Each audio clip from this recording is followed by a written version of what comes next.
video, I'm going to be talking about spiritual awakening in the Western Hemisphere. So in Latin America, most original settlers of 13 Latin American nations were Indians who probably came from Asia across the Aleutian Island into the Americas about the time of the reign of Israel's King David. By the time Spanish explorer came to the New World, two tribes, the Incas and Mayans, had spread throughout Latin America.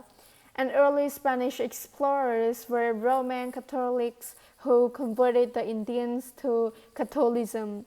And many Indian tribal customs were incorporated into Latin American practice of the Catholic Church, which became the dominant force in Latin American culture. And in recent years of conservative Protestant churches have been experiencing tremendous growth. The Bible is becoming so popular in many Latin American countries that it is sold in markets and department stores. And in Brazil, as in the rest of Latin America, evangelical Christianity is growing rapidly. The Brazilian Assembly of God churches alone have 6 million members, and in the city of Sao Paulo, one church has 25,000 members.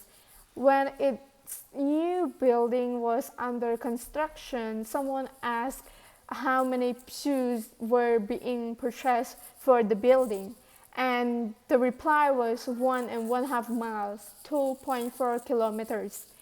And in Chile, even dictator Pinochet allowed open-air street preaching, which was very successful, and many Chileans received Christ as Savior. In the capital city of Santiago, on Methodist Pentecostal Church has a 2,000 voice and orchestra with 2,000 mandolins. And the sanctuary seats only 35,000, but nearly 400,000 members wish to attend each week. So church leaders have asked its members to attend worship services only once a month. At other times, member and smaller neighborhood Bible classes and study groups. The Andes Mountain extended for 5,000 miles from Colombia through Ecuador, Peru, Chile, and Argentina. And these mountains are home to 100,000 Quechua Indians.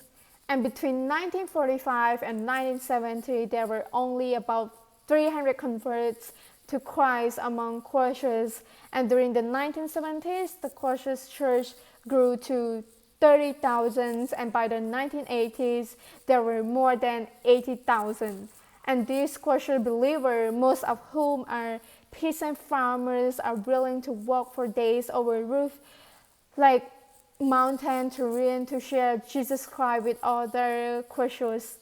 And in El Salvador, many people are turning to Christ because of violent civil war they have experienced. In San Salvador, the capital city, Centro Evangelistico is a growing church with an average attendance of 15,000 each Sunday. A church in Guatemala City, the capital of Guatemala, has more than 5,000 members and a large school. And the Southern Baptist work among the Quichua Indians had only 225 members in 1972, but by 1980 it had more than 2,000, and believers have established many schools using biblical curriculum in Guatemala. And in Mexico, missionaries labored for years with little success. Today, Bible-believing churches are bringing up throughout Mexico. And by the mid of 1980s, the total number of evangelical churches had risen to somewhere between 10,000 and 15,000. So this is how the spiritual awakening have worked throughout many years in the Western Hemisphere.